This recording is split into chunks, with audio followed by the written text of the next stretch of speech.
8월 19일 법률방송 로투데이 시작하겠습니다. 오늘부터 수도권에서 사회적 거리두기 2단계 조치가 시행됐습니다. 실내에서는 50인 이상, 실외에서는 100인 이상이 모이는 모임이나 행사는 오늘 30일까지 원칙적으로 금지됩니다. 집합금지 명령을 위반하면 감염병 예방법에 따라 300만 원 이하의 벌금이 부과되고 확진자 발생 시 입원비, 치료비, 방역비에 대한 구상권이 청구될 수 있습니다. 오늘 로투데이는 2차 코로나 대확산 소식 집중 전해드립니다. 먼저 정부 조치로 발을 동동 구르고 있는 예비 신랑 신부들의 모습, 그리고 비상이 걸린 결혼식장과 PC방 등 이른바 고위험 시설 현장 소식부터 전해드립니다. 장한지 기자입니다. 귀한 걸음으로 행복한 가정을 이루도록 축복해 주시면 더 없는 큰 기쁨이 되겠습니다. 30살 예비 신부 박은하 씨가 지난주 지인들에게 보낸 청첩장 내용 중 일부입니다. 손꼽아 기다려온 오는 29일 결혼식, 결국 계획대로 할 수 없게 됐습니다. 이를 어기면 주최 측이나 하객이나 상관없이 300만 원 이하의 벌금이 부과될 수 있습니다. 아직 이제 한 주가 더 남아 있어서 우선 좀 보려고를 하기는 하는데, 지금 그래서 봐보니까 50명이 그러니까 넘는 사람의 경우에는 개인당 1인당 300만 원의 벌금을 내야 된다고 하더라고요. 네. 그래서 우선 그렇게는 못할 것 같고. 박 씨는 코로나 상황이 나아지는 것을 기다리기보단 일단 결혼식을 그대로 진행하는 방향을 선택했습니다. 신천지, 이태원 클럽발 코로나 확산으로 인해 자발적으로 결혼식을 연기했던 예비 부부들이 또다시 제동이 걸린 걸 봤기 때문입니다. 3월 달에 연기했던 사람들이 사실 이번 주에 거의 결혼을 하더라고요. 연기했던 사람들이. 근데 또 취소가 되니까 시간이 그럼 지체되면 지체될수록 더 그런 제한이 생기고, 한 공간에 50인이 되면 안 되는 만큼 하객을 분산 배치해 식을 예정대로 올릴지, 방을 분할해서, 그러니까 결혼식에 참석하는 50명의 인원을 따로 빼고 사진만 찍을 수 있도록 친구들을 그 전 1시간 전에 불러서 따로 방을 개설을 하면 그러면 사진은, 아니면 일가 친척과 함께 조촐한 결혼식을 올릴지 고민이 이만저만이 아닙니다. 하게 된다면 이제 친척들로 봐야 될 것 같은데, 지금 이제 50명 안에 직원들이 포함한다고 하더라고요. 그래서 직원들 포함해서 그럼 양가 가족에 합해가지고 38명 정도만 초대를 할 수 있는 상황인 거예요. 올가을 결혼식을 올릴 예정인 예비신랑 28살 황순혁 씨. 그나마 시간적 여유가 있지만 코로나가 더 확산할까 걱정입니다.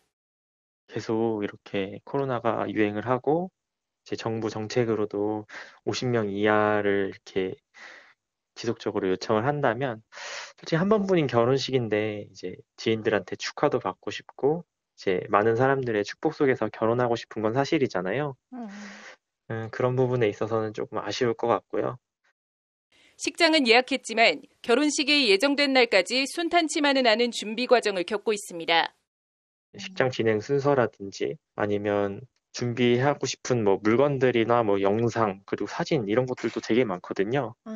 이제 사람들이 많은 지역에 가서 해결하거나 시간을 조금 요구하는 것들이니까 걱정이 되는 건.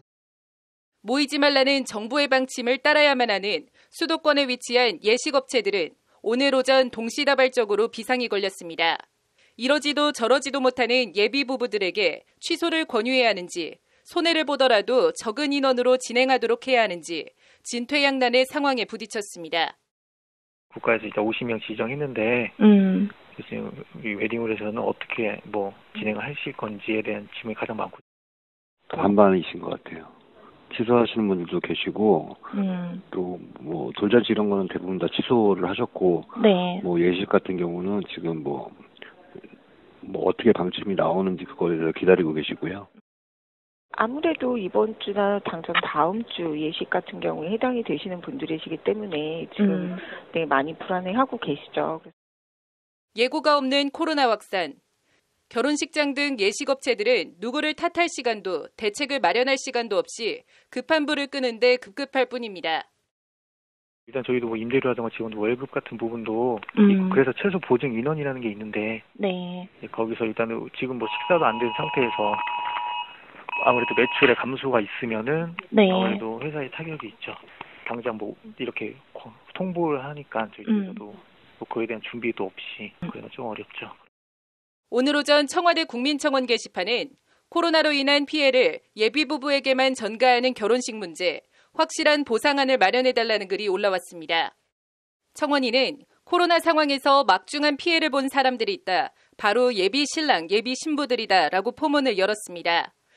이어 1차 대유행 때 결혼식을 취소하고 연기하며 발생하는 모든 문제들에 대해 국가가 보상안, 중재안을 논의하고 있다는 말을 듣고 우리는 국민이기에 국가의 위기에 이해를 하고 믿었다며 하지만 1차 대유행이 지나가고 보상안은 마련되지 않은 채 또 흐지부지 돼버렸다고 지적했습니다.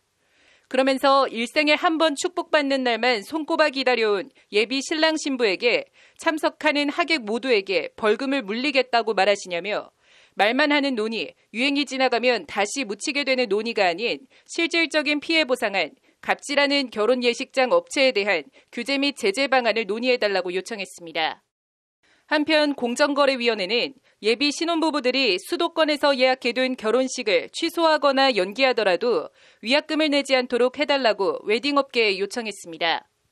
결혼식뿐만 아니라 오늘부터 PC방, 노래방, 뷔페, 학원 등 수도권 고위험시설의 영업도 잠정 중단된 상태입니다. 코로나19 관련 서울, 경기 지역 모든 PC방 영업 중지로 당분간 쉽니다. 정부 시책으로 영업을 임시 중단합니다. 불편을 드려 죄송합니다. 공지글이 문 앞에 붙어 있습니다. 혹시 오늘 PC방 여셨나요? 아니요, 안 열었어요. 출근을 하셨어요? 매장 청소 중이에요. 원망과 불안이 지속되는 상황이지만 시민들이 정부 방침에 따라 코로나19 방역에 적극적인 참여와 협조에 나서는 이유는 상황이 나아질 것이란 기대 때문입니다. 법률방송 장은지입니다. 네, 코로나의 폭발적인 재확산. 김강림 보건복지부 차관은 오늘 브리핑에서 전국 대유행으로 이어질 수 있는 절체절명의 상황이라면서 국민들에게 방역 협조를 당부했습니다. 과연 코로나 실태가 어떻고 정부의 방역 대책에 문제는 없는지 백순영 카톨릭대 의대 교수님 모시고 말씀 들어보도록 하겠습니다. 백 교수님 어서 오십시오. 예, 안녕하세요. 네, 앞서 저희가 이제 확진자 상황을 좀 전해드리긴 했는데 어제 하루에만 297명의 확진자가 나오는 등 지금 현재 눈덩이처럼 불어나고 있습니다. 이게 지금 대유행 사태가 벌어지는 거 아니냐라는 우려도 나오고 있는데요. 지금 심각성 어느 정도라고 봐야 할까요? 예, 이게 어떻게 보면 대유행의 초기 단계라고 볼 수가 있는데요. 과연 우리가 이것을 통제할 수 있는가 하는 것이 문제입니다. 일단 이번 달 14일부터 103명으로 시작해서 점점 늘어서 오늘 297명이 이 최고치거든요. 근데 이 6일 동안에 1288명이 확진자가 나왔어요. 근데 실제 지금 이 사랑제일교회의 경우에 있어서는 12일 날 첫 환자가 나왔었는데 그 이후로 며칠 후부터 잠복기를 지나면서 많은 환자들이 나왔거든요. 근데 지금 이 제일 중요한 근원지인 사랑제일교회인 경우에 있어서는 이 교회 신도만의 문제가 아니라 전국적으로 여기를 방문하신 분들이 다 합쳐서 4,000명 정도 된다고 그러는데 아직도 800명 정도는 소재 파악 또는 진단검사가 이루어지고 있지 않아요. 근데 지금 진단검사를 받은 사람들 중에서도 17% 정도가 양성이 되었고 오늘만 해도 623명이 누적 확진자거든요. 그런데 이 중에 40% 정도가 고령자예요.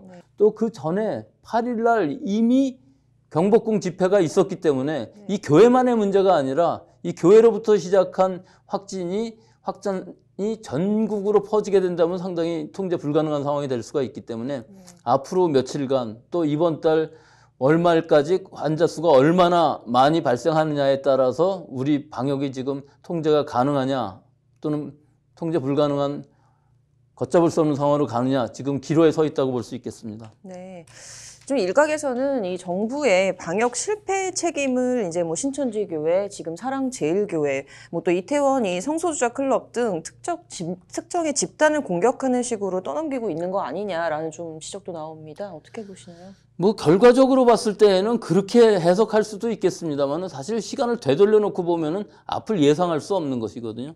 대표적인 것이 7월 24일 날 개신교 교회의 소규모 모임을 금지하던 것을 해제를 했는데요. 공교롭게도 이 시기 이후에 교회에서 상당히 많은 대규모 발생이 일어났어요.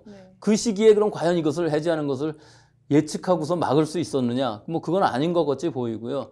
결국은 우리 지역사회 안에서 무증상 감염에 의한 전파들, 즉 깜깜이 환자들, 감염을 알 수 없는 환자들이 많이 있었다는 것을 뜻하는 것이고 그런 징조들은 많이 있었거든요. 이게 대표적으로 사랑제일교회인 경우에 있어서는 8.15 이 집회를 준비하기 위해서 그 전에 9일날 예배뿐만 아니라 5박 6일 정도를 여러 사람들이 합숙을 하고 있었다고 그래요. 그래서 한두 사람 있던 확진자들, 감염자들이 많은 수로 불어나게 되었고 결국은 폭발적인 확산을 나타낸 것이기 때문에 이것이 뭐 우연한 일이 아니라 실제로 이 교회가 방역 지침을 거의 무시하다시피 계속 해왔기 때문에 그것들의 부작용으로서 이런 확산이 일어난 것으로 보이고 이것이 지금은 전국적으로 퍼지는 상황이기 때문에 어떻게든 지금 서울 수도권에서 막아야 되겠고 요 며칠 사이에 전국적으로 만약에 확산이 나타난다 그러면은 뭐 바로 3단계도 얘기를 할 수 있겠습니다만 지금 상황만으로 보면은 일단 증가세 자체는 커브 자체는 좀 옆으로 꺾였는데 이것이 과연 이 다음에 계속 유지하고 감소할 수 있는지 아니면 폭발적으로 증가될지는 요 며칠 사이 이번 주말까지 동향을 봐야 알 것으로 보입니다. 네.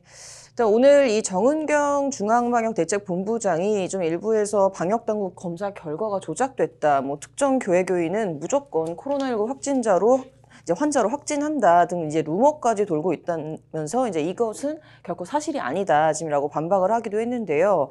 좀 과거 이 전염병 유행 상황에서도 좀 이런 양상이 좀 있었는지 또 이런 현상 나타나는 이유는 어떻게 봐야 할까요? 뭐 지금까지는 그런 일이 있을 수가 없었죠. 메르스라는 때에서도 상당히 그 제한적으로 범위가 밝혀져 있었기 때문에 뭐 굳이 양성으로 판단할 필요도 없었고 무증상 감염이 그다지 많지 않았기 때문에 큰 문제가 아니었었는데 또 신종플루인 경우에 있어서는 사실은 뭐 양성으로 받든 음성으로 받든 치료 방침은 똑같았었어요. 결국은 타미프루를 처방받고 치료를 받으면은 예후는 좋았었는데 지금 이번 코로나19의 경우는 무증상 환자들이 너무나 많다 보니까 혹시라도 이것을 가짜로 양성을 만드는 게 아니냐 그런 얘기는 나올 수 있습니다만 사실은 음성, 양성을 그대로 조절을 할 수가 있는 것은 아니고요. 실제 검사를 하는 사람들도 이 샘플이 누구 건지 전혀 알 수 없게 많은 수의 샘플을 처리하고 있기 때문에 여기에 무슨 어떤 조작이 들어가기는 분명히 곤란한 부분이 있습니다. 그래서 처음에 검체 채취부터 맨 마지막에 결과 나올 때까지의 시간도 또 상당히 걸리기 때문에 한 번 검체 채취한 이후에 또 그 검체를 가지고 다른 곳에서 검사를 받을 수는 없기 때문에 이런 부분들은 지금으로 봐서는 조작이 있을 수 있다 하는 것은 전혀 거짓 뉴스라고 가짜 뉴스라고 볼 수 있습니다. 네. 자, 오늘 정세균 국무총리가 이제 사랑제일교회 등의 이제 집단 감염이 책임을 물어서 구상권 청구도 불사하겠다라는 강경 발언을 했습니다. 이거 좀 어떻게 보시나요? 이게 충분히 예상됐던 일이죠. 제일 먼저 뭐냐면은 이 교회가 방역 수칙을 무시하면서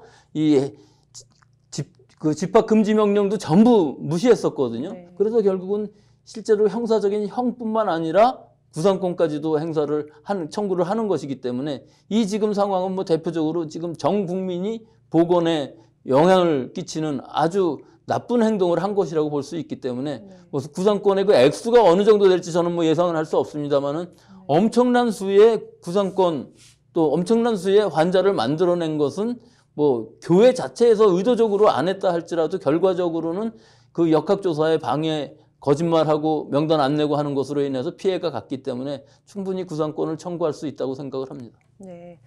좀 마지막으로 백 교수님께서 보시는 이번 코로나 재확산 사태의 심각성 그리고 대책 또 정리를 조금 해주신다면요. 네, 굉장히 어려운 일인데요. 지금 얼마 전에 우리가 그 신천지가 있었고 그다음에 이태원 클럽발이 있었고 또 그다음에 쿠팡 물류센터 부천에서 있었는데 사실은 다 대상이 한계가 있었어요. 신천지만 해도 대구 경북지역이었고 신천지 교인이라는 이런 대상이 있었는데 비해서 지금은 우리 서울 수도권 이 2,500만이 살고 있는 인구 밀도가 굉장히 높은 이 지역에서 다수의 교회들에서 발생을 하고 있고 벌써 2차, 3차 감염이 돼서 불특정 다수가 접촉할 수 있는 시장이라든지 카페라든지 학교라든지 뭐 심지어는 경찰 군부대 안에까지 지금 들어가 있는 상황이기 때문에 과연 이것을 얼마나 잘 통제를 할 수 있는지, 즉 방역 당국이 이 환자들의 동선만을 찾아서 이 방역을 한다면 지금 벌써 시간이 늦었기 때문에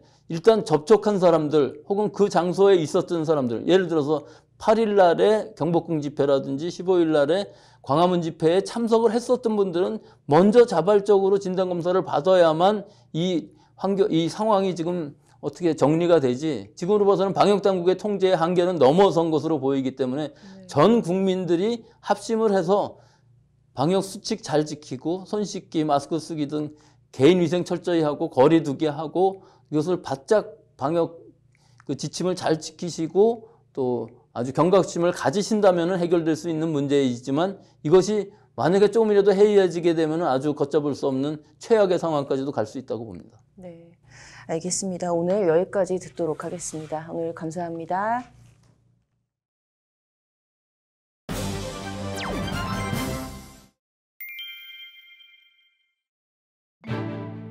서울시가 오늘 시청사 본관 2층에 근무하는 공무원이 코로나19에 처음 확진돼 청사 본관 전체를 폐쇄하고 방역 소독을 했다고 밝혔습니다. 서울시는 확진자의 동선과 접촉자를 확인하는 등 역학조사를 벌이고 있습니다. 문화체육관광부가 코로나 사태로 침체된 내수시장을 살린다며 지난 14일부터 시행한 숙박 및 여행 할인권 발급을 잠정 중단한다고 밝혔습니다.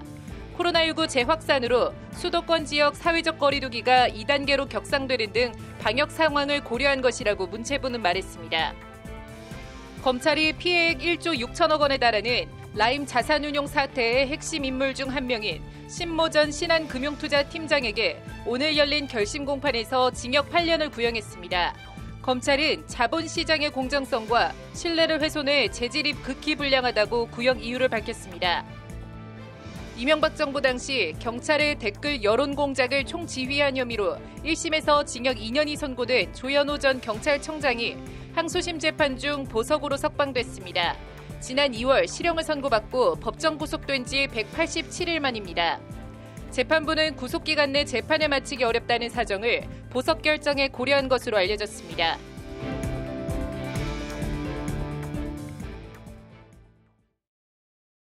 오늘 준비한 소식은 여기까지입니다. 시청해주신 여러분 고맙습니다.